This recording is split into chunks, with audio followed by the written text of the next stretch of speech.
안녕하세요. 2025년 1학기 중학교 1학년 사회 9, 12단원 평가 해설 영상입니다. 네, 첫 번째 문제 보겠습니다. 민주정치의 발전 과정과 관련된 문제인데요. 우리 민주정치의 발전 과정 시대 순서대로 공부를 했었죠.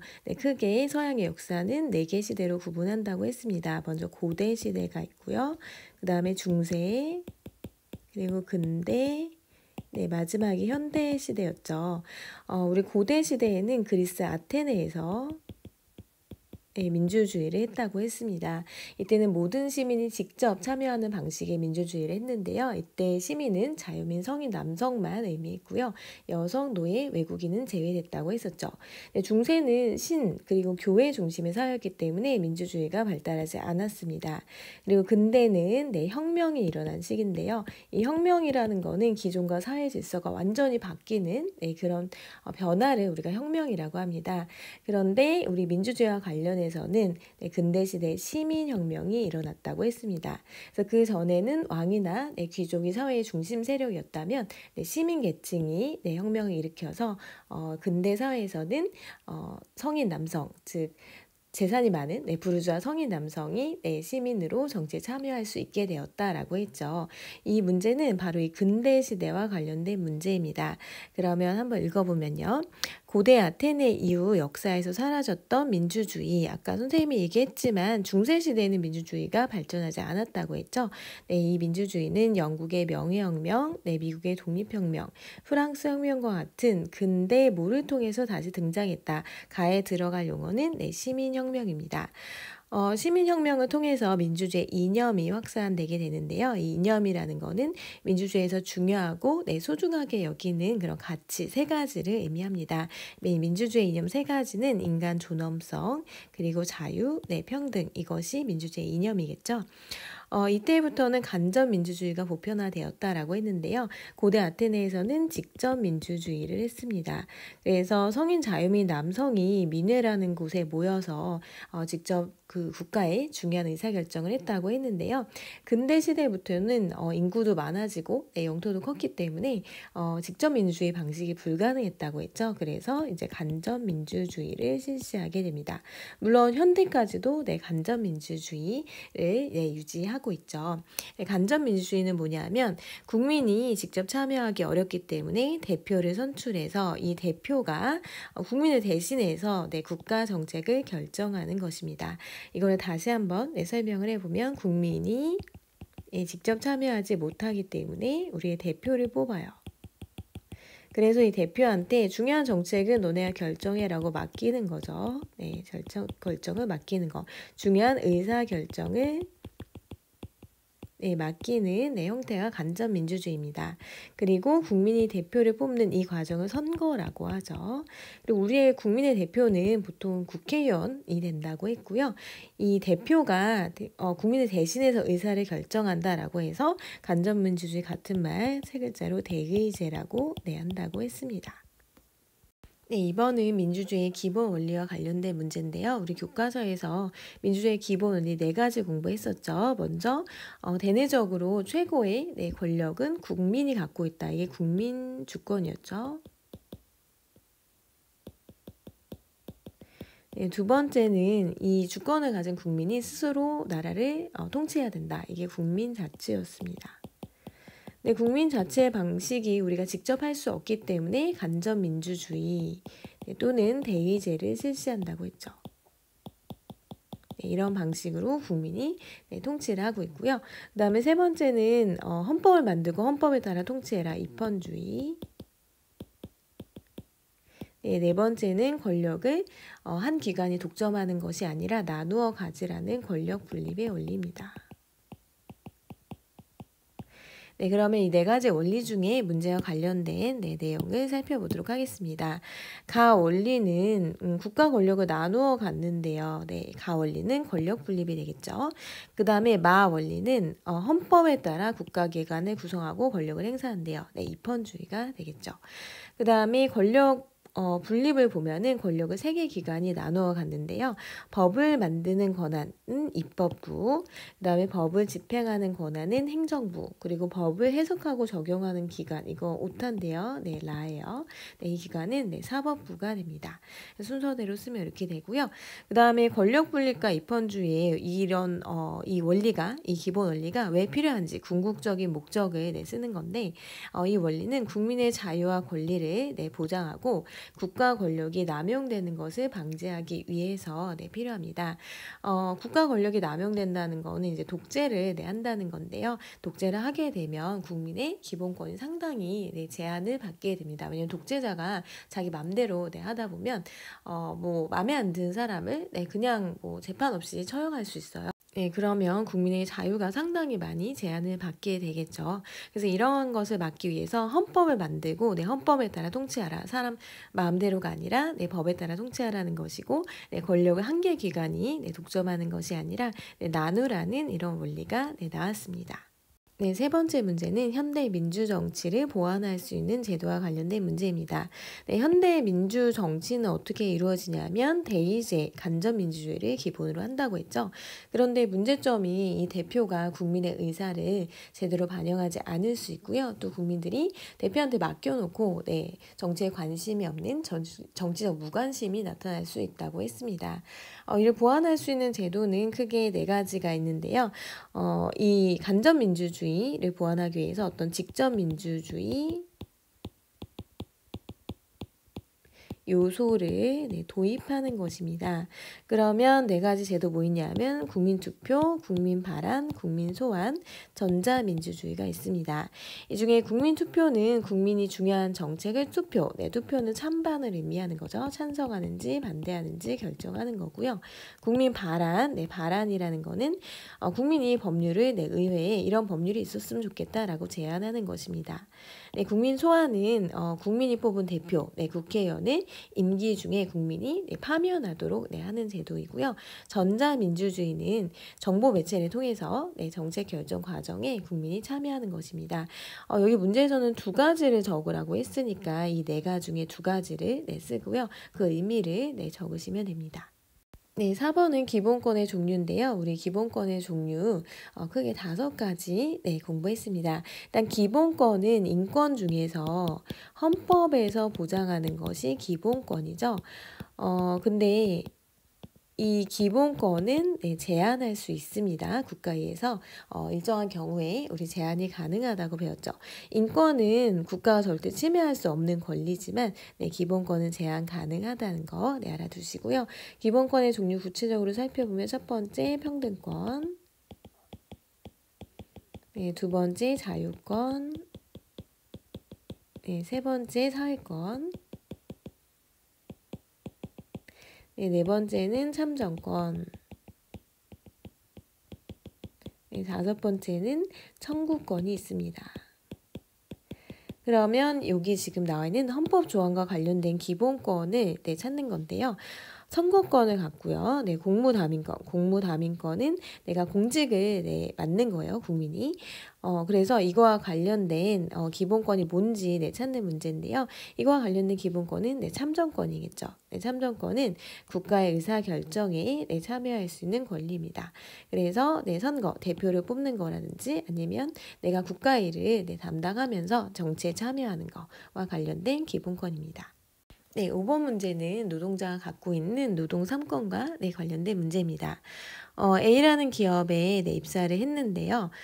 근데 A가 노동조합에 가입을 했대요. 근데 A 기업의 대표가 부르더니 노조에 가입했기 때문에 승진할 수 없다라고 얘기를 해요. 그래서 어이가 없어서 말도 안 된다. 우리 헌법에 노동 3권이 나와 있는데 이거를 침해하는 것에 해당이 된다라고 이야기합니다. 먼저 노동 3권의 명칭 3가지 적는 거. 첫 번째 단결권, 두 번째 단체 교섭권, 세 번째는 단체 행정 행동권입니다. 그 다음에 노동상권이 필요한 이유를 쓰는 건데요. 아무래도 근로자는 이 사용자에 비해서 보다 불리한 위치에 있기 때문에 이 사용자와 근로자가 대등한 위치에서 근로조건을 협의하고 결정하도록 보장하기 위해서 이 노동상권이 우리 어디에 보장되어 있냐면 헌법에 보장되어 있습니다. 그래서 헌법에 보장된 우리나라 최고법인 헌법에 보장된 굉장히 중요한 권리로 볼 수 있습니다. 만약에 노동상권을 사용자가 침해한다면 그런 행위를 우리가 부당노동행위라고 부릅니다. 네, 다음 6번은 부당해고와 관련된 문제입니다. 지금 나 사장이 나 직원한테 내일부터 나오지 마 이렇게 해고를 통보하고 있죠. 이런 것을 우리가 부당해고라고 하는데요. 부당해고에 해당되는 요건은 30일 이전에 해고 예고를 해야 돼요. 그리고 서면으로 예고해야 돼요. 서면이라는 거는 문서로 해야 된다는 의미입니다. 지금 나 사장처럼 내일 나오지 마 이런 식으로 하면 안 돼요. 말로 하면 안 되고 문서, 종이로 해고 통지서를 줘야 합니다. 그리고 기간은 30일 이전, 해고 예고 기간은 30일 이전에 해야 합니다. 그래서 부당해고에 해당되는 이유는 30일 이전에 미리 서면으로 통보하지 않았기 때문이겠죠. 그러면 부당해고를 당할 경우에는 구제할 수 있는 받을 수 있는 방법이 두 가지가 있는데요. 법원에 소송을 제기하는 방법이 있고요. 두 번째는 노동위원회에 구제를 신청할 수 있습니다. 법원에 소송을 제기할 수 있지만 시간과 비용이 많이 들어요. 그래서 부당해고나 부당노동행위는 노동위원회에 구제 신청하는 게 좀 신속하고 빠르게 결정문을 받을 수 있습니다. 네, 7번은 기본권 침해 구제 기간과 관련된 문제입니다. 교과서에서 기본권 침해 구제 기간 4개 배웠거든요. 국민권익위원회, 법원, 국가인권위원회, 헌법재판소인데요. 이 문제는 헌법재판소와 관련된 문제입니다. 뉴스 기사를 보면요. 우리나라 병역법이 있는데요. 이 병역법은 법률이에요. 근데 이 법률에 보니까 남성만 병역의 의무가 있다라고 나와 있습니다. 그래서 현역 입영을 앞둔 한 남성이 아니 여성도 군대 복무할 수 있는 거 아니냐. 그리고 남성들이 이렇게 의무적으로 복무를 하다 보니까 취업 준비를 하지 못한다라고 해서 가를 제기했다고 하는데요. 여기서 가에 들어갈 용어는 헌법소원 심판입니다. 헌법소원 심판은 어떤 법률이 자신의 기본권을 침해한 경우에 헌법재판소에 요청을 하는 건데요. 이 법률이 헌법에 일치하는지 또는 그렇지 않은지 판단해 달라고 요청하는 것을 헌법소원이라고 합니다. 헌법재판소는 헌법소원 심판을 하면 이제 결정을 내려야 되는데요. 그 결정이 두 가지가 있어요. 하나는 합헌이고요. 하나는 위헌입니다. 합헌이라는 거는 그 법률이 헌법과 합치된다는 의미예요. 헌법에 합치된다. 위헌이라는 의미는 헌법에 위배된다는 거예요. 그러니까 뭔가 잘못되면 그 법률이 잘못된 거야. 헌법과 비교해봤을 때 잘못되면 위헌.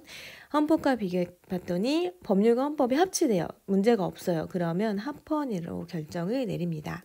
그런데 이 병역법에 대해서 헌법재판소는 재판관 전원일치, 헌법재판소 재판관은 보통 9명이거든요. 9명이 병역법이 위헌이 아니다. 이 말은 합헌이라고 결정을 했다는 거예요.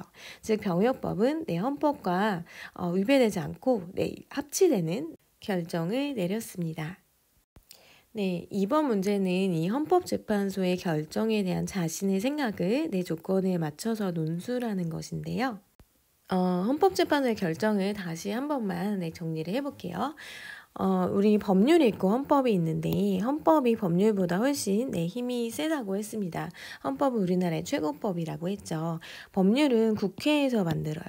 근데 이 국회에서 만드는 법률은 헌법보다는 좀 힘이 약합니다.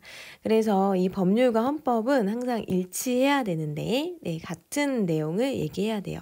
근데 이 법률이 헌법과 다른 내용을 얘기하는 경우가 있어요.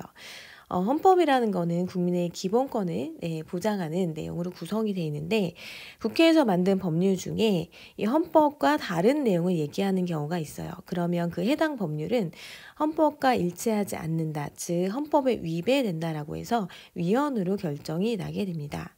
위헌으로 결정이 되면 해당 법률은 즉시 효력을 상실을 하게 되죠.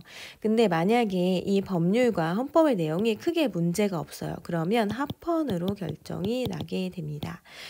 이 병역법 3조 1항은 남자만 병역의 의무가 있다는 거예요. 병역의 의무.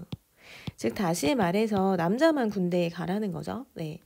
그런데 한 그 남성이 이 병역법 3조 1항이 평등권에 위배된다. 헌법의 기본권 중에 남녀 모두 동등하게 대우를 해야 되는데 왜 남자만 군대에 가야 하냐라면서 헌법소원 심판을 제기를 한 상황이죠. 이 법률이 헌법에 위배된다면서 헌법소원 심판을 청구를 했습니다.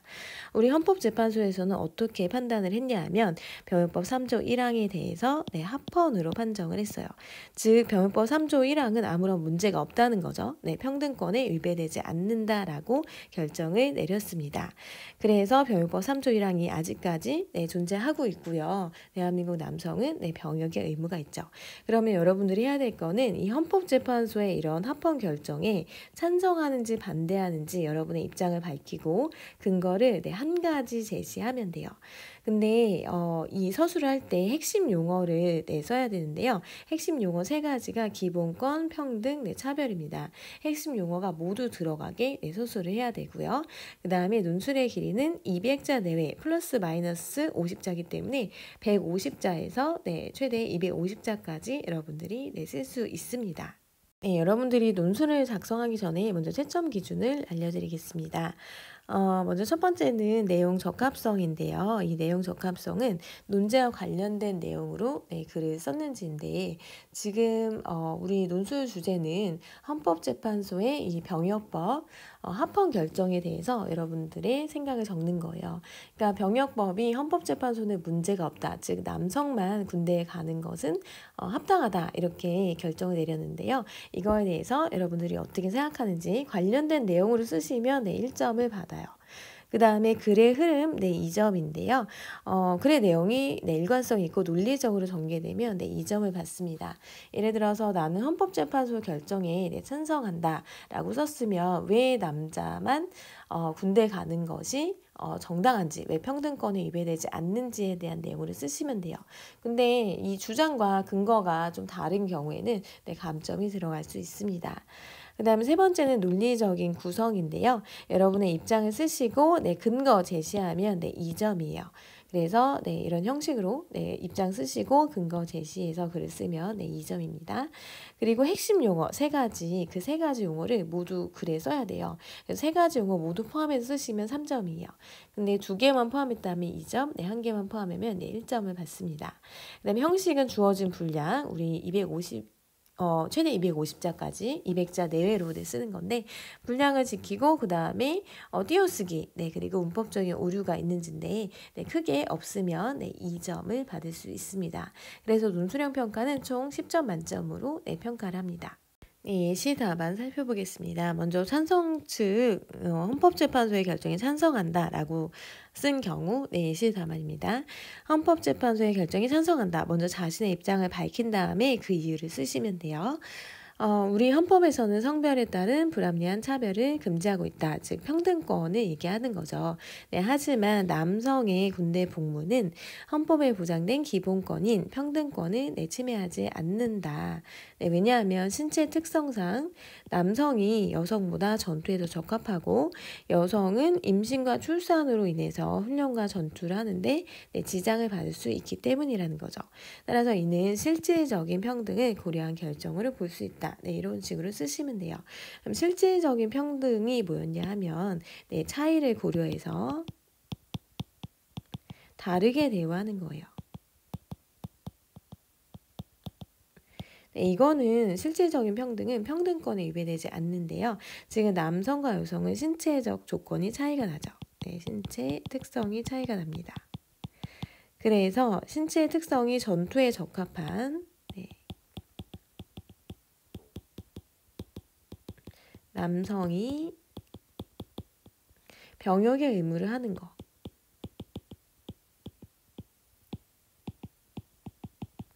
네, 이것이 크게 문제가 되지 않는다는 거죠. 여성의 경우에는 전투에 적합하지 않아요. 왜냐하면 임신과 출산 기능이 있기 때문에. 네, 병역의 의무를 수행하기에 적합하지 않다는 거죠. 이런 식으로 차이를 고려해서 다르게 대우하는 것을 실질적인 평등이라고 합니다. 그래서 이 경우는 남자만 군대 가는 게 실질적으로 평등한 것이기 때문에 그 병역법이 네, 평등권에 위배되지 않는다라는 내용으로 네, 서술을 한 예시입니다. 만약에 헌법재판소의 결정에 반대를 한다면, 즉 남성만 군대에 가는 것이 뭔가 불평등하고 차별이라고 여겨진다면 이렇게 쓸 수 있어요. 헌법재판소의 결정에 반대한다. 먼저 네, 자신의 의견 제시하시고요. 그 다음에 여성도 충분히 병역의 의무를 이행할 수 있다고 생각한다. 우리 헌법에서는 성별에 따라 차별 없이 동등하게 대우받아야 한다는 네, 평등권을 기본권으로 명시하고 있다. 하지만 병역법에서는 남성에게만 병역의 의무를 부여하고 있기 때문에 남성은 네, 취업 준비 등에서 불이익을 당하고 있죠. 그리고 이 남성의 이런 불이익을 보존해 줄 수 있는 제도적인 장치도 네, 존재하고 있지 않습니다. 옛날에는 군대를 다녀온 남성에게는 군 가산점이라는 혜택을 줬어요. 그래서 공무원 시험에 응시할 때 가산점을 줬는데 이것도 위헌 결정이 나서 지금은 없거든요. 근데 이런 제도적인 장치조차 네, 병역의 의무를 이행한 남성에게 어떤 혜택이 전혀 없다는 거죠. 그래서 이것은 네, 차별에 해당한다. 네, 이렇게 쓰시면 반대하는 입장에서 네, 글을 쓴 게 되겠죠.